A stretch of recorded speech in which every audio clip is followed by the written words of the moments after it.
Hello. Hi, good morning. Good morning. How are you? Good, good. How are you? Good. I'm so happy to see you. Yeah, it's been a while. I was just saying to Jose, I haven't met him or Carla yet, but I helped like with the interview process for you and Reg. So it's nice to see a familiar face. Yes, I'm so happy to see you. How have things been? They've been good. So I'm in grad Good. school right now, so it's like balancing because I'm there half the week and home half the week, but it's going really well and it's Good. nice to balance in this STEM tutor position. So it's Yes. working.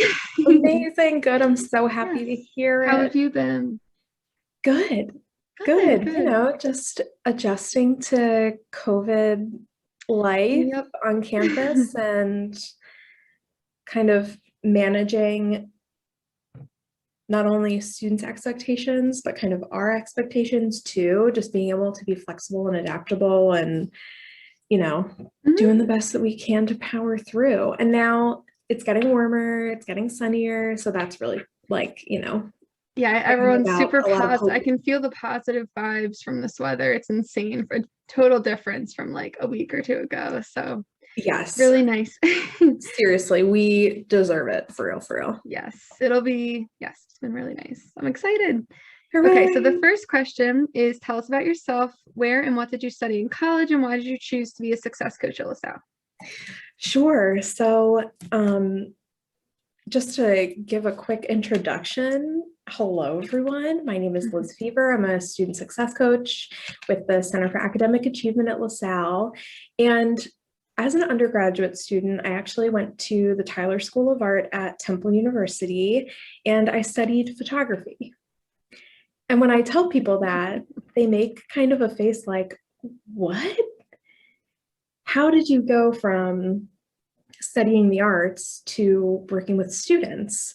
And I always like to share, I went through my undergraduate career working in a lot of different offices on campus. Work study was like a huge thing, and a great opportunity for me. And as a student worker, I enjoyed working with students, their families, talking to different people across the university, just kind of getting that sneak peek of like, whoa, this is a huge institution and it takes a lot of people to make this ship run. So I knew after I completed my degree that I wanted to continue working with students and their families, helping students kind of find their path to success. And I've had a couple positions at different institutions, but the thing that really drew me to LaSalle is the community, that really tight-knit family atmosphere. Everybody is invested in helping our students succeed. And I find so much joy helping students kind of navigate that path to success, no matter what it might look like. And LaSalle felt like a really fun and exciting place to be able to do that alongside of colleagues who are also committed to that same goal. So really my hope is that I can continue to serve students, help them define success in their own way and help them reach those goals. Again, no matter what that path might look like. Yeah, no, that's really great. And I would said to Jose in the previous interview, I was like, there wasn't, or maybe there were success coaches. I just didn't know when I was there. I was a 2020 grad. But it's a really great position that I think really could benefit a lot of people. So I'm glad we're doing this. So what success strategies did you use in college? And now that you have experience on the flip side of being a success coach, would you change any of those habits? Sure. Oh man. This was a tough question because I think there are some strategies that I used when I was an undergraduate student that I look back on and I'm like, what were you doing? And other things that I still use to this day. So there are definitely some strong strategies that I took away from my experience. Definitely one of them being time management. I was always the kind of person who was writing out to-do lists, updating my planner, making sure that I knew what my due dates were, staying on top of other responsibilities, like having work study jobs or having an internship. So I feel like time management is a skill that I started to hone in my undergraduate career that I've been able to take away. And I was a very independent student. I didn't really use a lot of campus resources, which is something that I wish that I had done. I did take advantage of opportunities like work study, like studying abroad, but I never really met with my advisor, didn't meet with the Career Center, all things that I would tell students nowadays, take advantage of those resources because that's something that I wish that I had done. And in terms of study habits, thinking back on like, okay, I was really good at organizing my timeline, making sure I had my due dates written down, but I wish that I had been more proactive about starting things early. I'm definitely the kind of person who would wait until the last minute. So I spent a lot of time organizing, planning, writing things out, but getting started was always the hardest part. So I think now as a coach, one thing that I really try to help students do is just make a small goal to get started. Let's figure out what is the tiniest little step to get this started that we can do today so that you can really kind of get the ball rolling, get that momentum to making it towards finishing that assignment or reaching that goal. So that's something that I think I would have really benefited from as a student, and something that I still work on to this day. I definitely feel that in my planner. Like I have this huge project due at the end of the semester, and we were just in class, and my professor was like, "All right, you really need to be starting these." It's so hard. Like that is the hardest part, getting started. And I have notes like, seriously, start today, like in all caps. It is definitely the hardest part. So you're not alone there. But I agree. If you get it, like I can't procrastinate. That gives me like, that is too much. So I get stuff started, and it makes it so much easier because you're gonna make more quality work if you have more time. Totally. There's this one workshop that we did one semester that just talked about like the people who say they're good under pressure would be better not under pressure. Like the Yes. quality work you're putting, like some people can do things under pressure. I like spreading myself out, but what you're doing under pressure, if you gave yourself a lot of time to do it, it would just be so much more quality. So Sure. Just imagine what things could look like if you had started even a day earlier.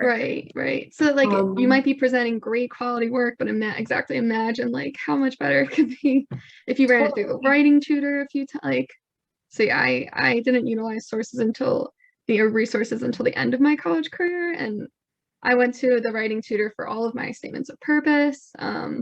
So I just love the center. So what are some of the biggest mistakes that students make in their first semester, would you say? So I think when it comes to this question, it's so important to clarify we all make mistakes. We all face challenges. It's okay to make a mistake. And the biggest thing that we can do is look back on what has happened, whatever challenge that we faced, and say, all right, what can I do differently? How can I learn from this? It's not a shameful thing to make a mistake or face a challenge. It is a part of life, one that you will face now as a student, one that you will face if you go on to graduate school, one that you will face in your career. So when I was thinking about what are some challenges that first year students tend to face, I think there are two kind of big pieces to this. One is definitely time management, and the other is communication. So students oftentimes, when they're starting college, they may think, all right, high school, I had this style of time management, or I didn't have to use a planner. I was on top of everything. It was cool.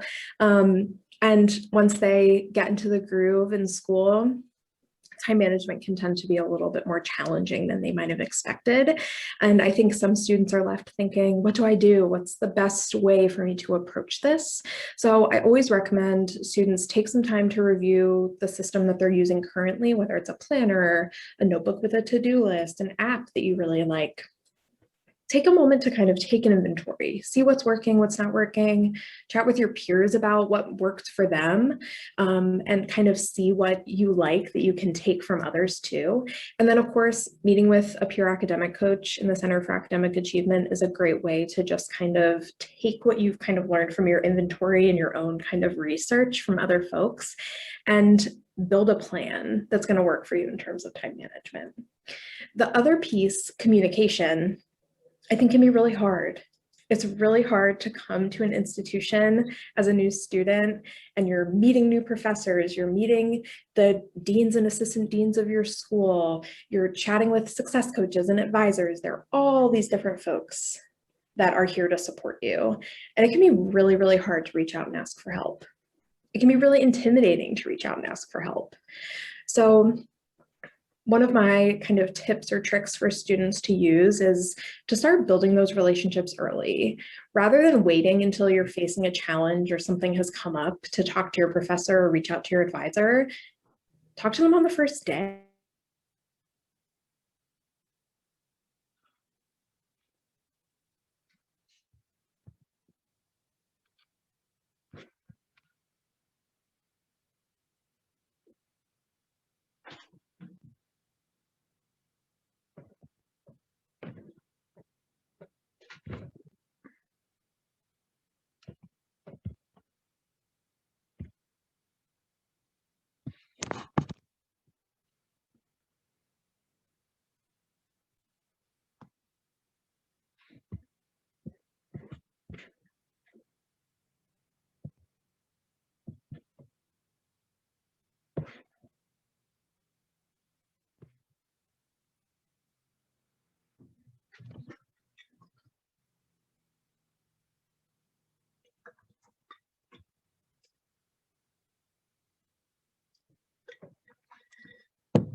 Liz, I think this fits perfectly into this question because I was going to add at the end about communication. Everything you're saying is amplified right now, like with the pandemic, everything's on Zoom.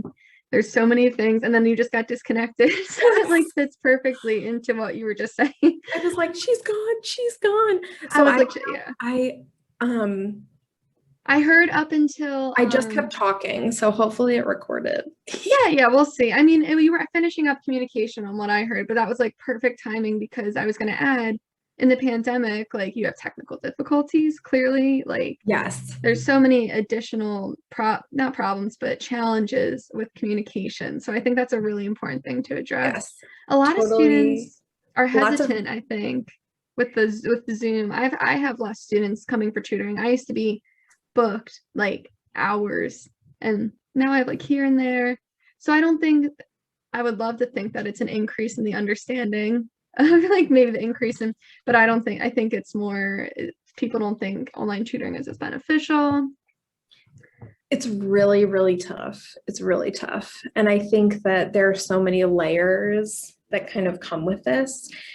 I think in some ways, using the virtual platform for some students can be super positive and really helpful. And for other students, it can be, like you said, another challenge or barrier. So I am really curious to see as time goes on and we continue to use, you know, even as we make our way through the pandemic, continue to use virtual forms of education, how we can continue to kind of build up that clear and concise communication.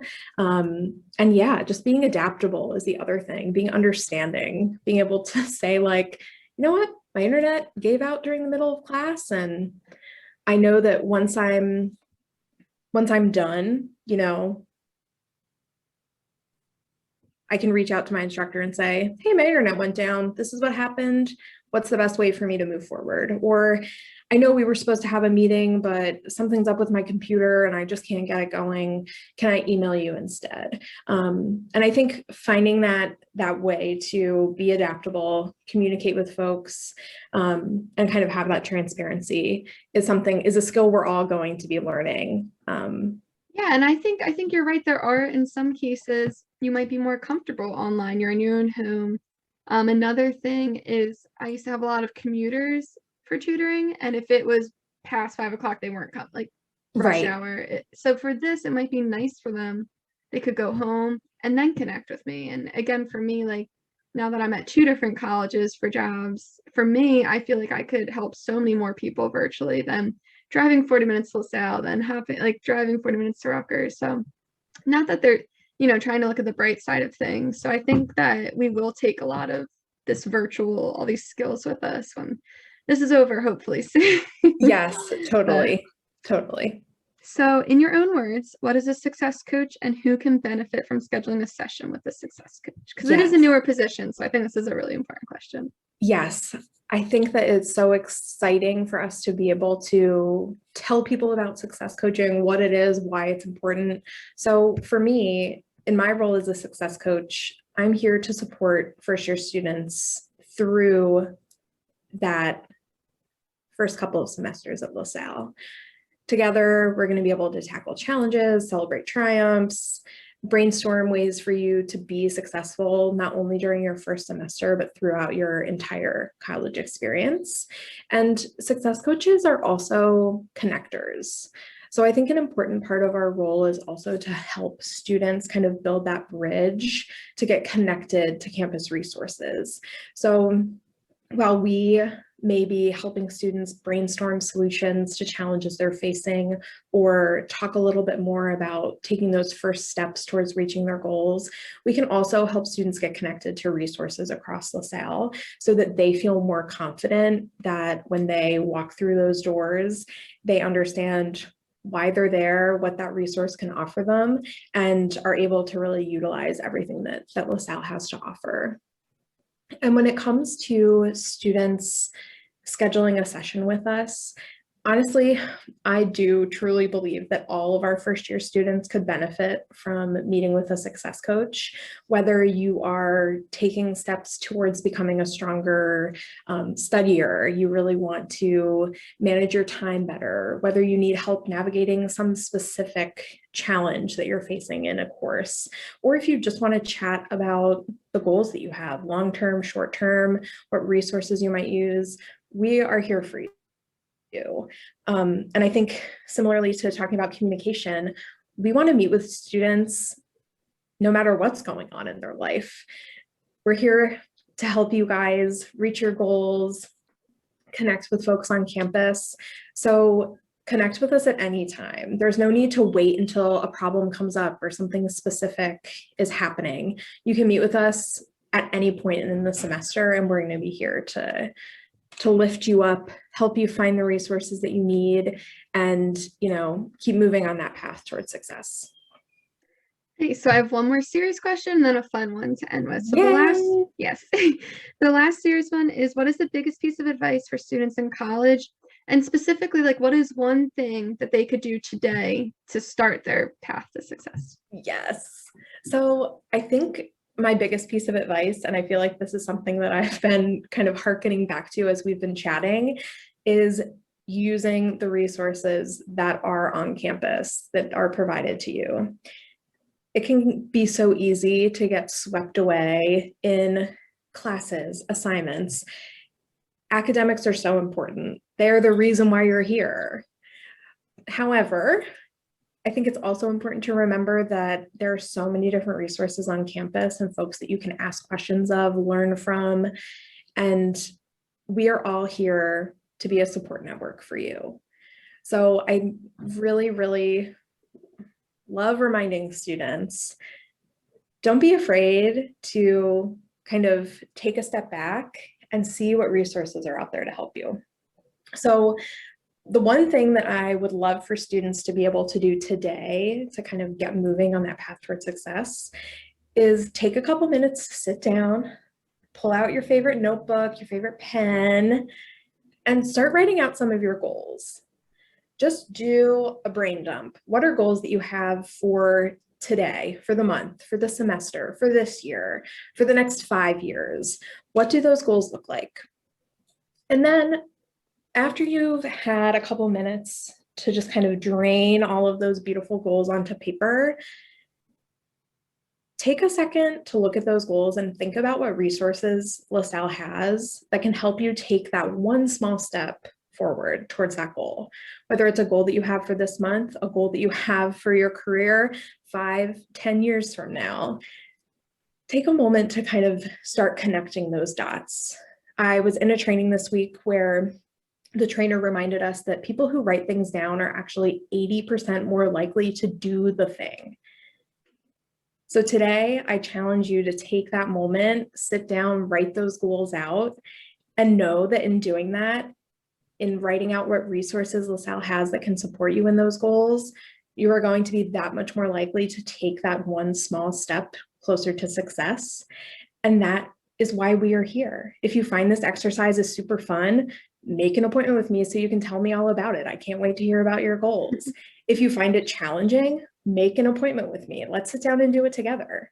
You've got goals, I've got goals. So let's make this a collaborative effort. Let's talk about ways that you can kind of channel the things that you want into SMART goals. So yeah, I hope that folks take a moment today to do that and just see what comes up, see what happens. You might find that there are resources on campus that you've never heard of that can help you towards reaching a goal that maybe you thought you never even had. And I think it can be really fun to just take that time to really think about how resources and goals connect. Yeah, that's what I think each of these interviews has really hit on, the resources that are available. And as I said in like the last one, you already paid for it. So if you're, I like to tell students that like you're wasting money if you don't go. It definitely, I think it would encourage me, maybe because I'm cheap, like wasting money, that is not something I do. So that's really helpful. Your tuition dollars not only go towards you going to class and learning those, very specific things in your major, they go towards everything else that LaSalle has to offer. And that's why we're here. So please don't forget, whether you're cheap or not, use those resources. Yes. And then the last one before we go is, what are you currently binge watching? I know in the pandemic, all I do is watch TV. So I think, although you're a reader though, I do remember your interview, right? You're a reader. Yes. So you could talk about books or Netflix, whatever. Oh, trust me, I got my fair share of TV watching in there too. So yes, I've been watching a lot of Netflix lately, and the show that I devoured in a matter of days was definitely Firefly Lane. Okay, so I haven't heard of that one. It's really lovely. So it's a story about a friendship between two women that spans over multiple decades, and they really talk about different relationships, not only their friendship, but their relationships with their family, romantic relationships, and just kind of how those relationships change and evolve over time.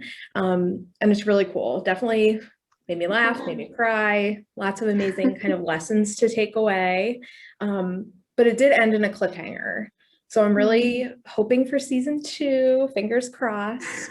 But yeah, Firefly Lane, so good. It starts out with the two main characters as students in the 70s, and then in the 80s, they're like starting their careers. Yeah, it's really a really great show. I'll have to add that because Jose brought up Scandal, which I hadn't seen either. So, and I'm a big like Netflixer, so I will definitely add Firefly Lane to my watch list. It's such a good one. Yay. So good. And if people have recommendations, I love hearing what people are reading, what people are watching. So hit me up. Yes. Well, thank you so much for meeting with me today. This was really great. And I hope that you have a great rest of your semester. I'm sure I'll see you soon. Yes. Tess, thank you so much. I so appreciate you taking the time to bring us all together to talk about what success coaching is and means to us, but also ways that students can really tap into that for themselves. And I'm so excited to have this, launch into the airwaves. Yes, hopefully videos and podcasts will get it all out there. So yes, hopefully you'll be seeing a lot more students. Yes, it's going to be so much fun. Thank you so much, Tess. We'll talk soon, okay? Yes. See ya.